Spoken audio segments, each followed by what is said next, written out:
The other thing that's really important is that when you start your turn at A, sorry, your circle at A, that you're stepping off the track at A. That's really important. You should be coming to here and the horse's foreleg makes that first step onto the circle.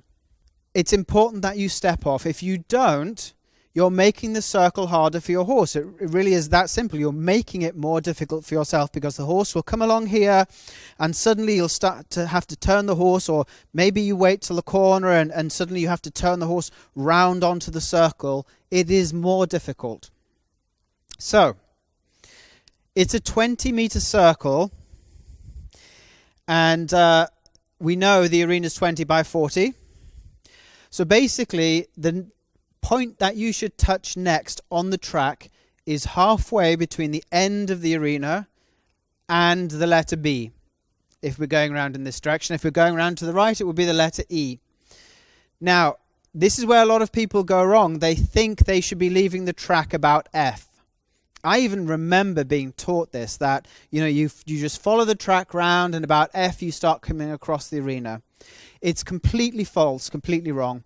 The F marker is 6 meters in from the end, so it's too close to the end. And what you'll do is, if you think of F in your calculations of doing a circle, you will end up making a circle which is too flat.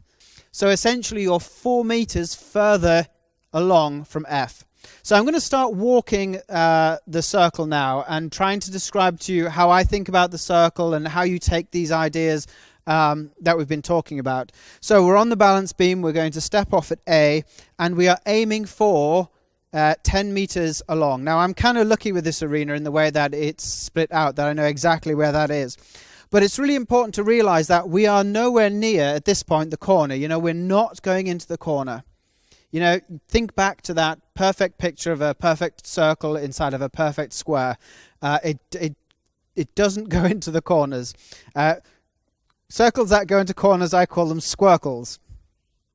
So we're coming around and we're going to hit the track about here. Now this is the first time that I think I'll mention to you the idea of the apex of a curve.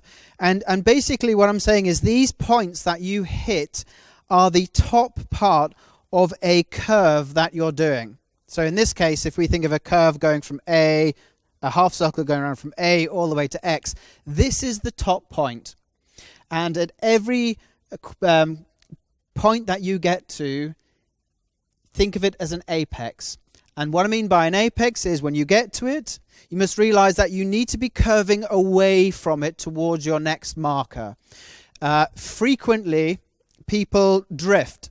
So they come towards a marker, the horse steps on the track and as if by magnetic force stays on the track for a bit and then kind of comes away. Again, you're creating a non-uniform circle, a non-uniform bend, and making it more difficult for the horse. And in fact, you're kind of, if you stay on the track or you allow drift, you're kind of showing the judge the horse is on its outside shoulder. Stepping away from A. Yeah. Even then she could have stepped away a little bit better. Leaving the track, coming towards X, where she steps over that line nicely and is already moving away. And she's still turning. She's still turning. She's not quite on the track, and then steps back onto the track at A and then goes into the corner very nicely.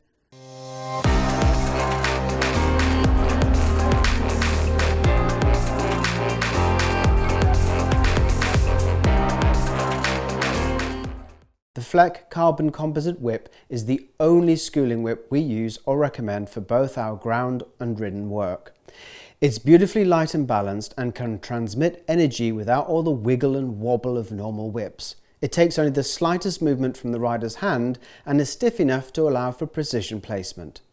Check it out on our online shop. We only sell products that we use personally in our day-to-day work. Members of Dressage Training TV get a full 15% off any of the products.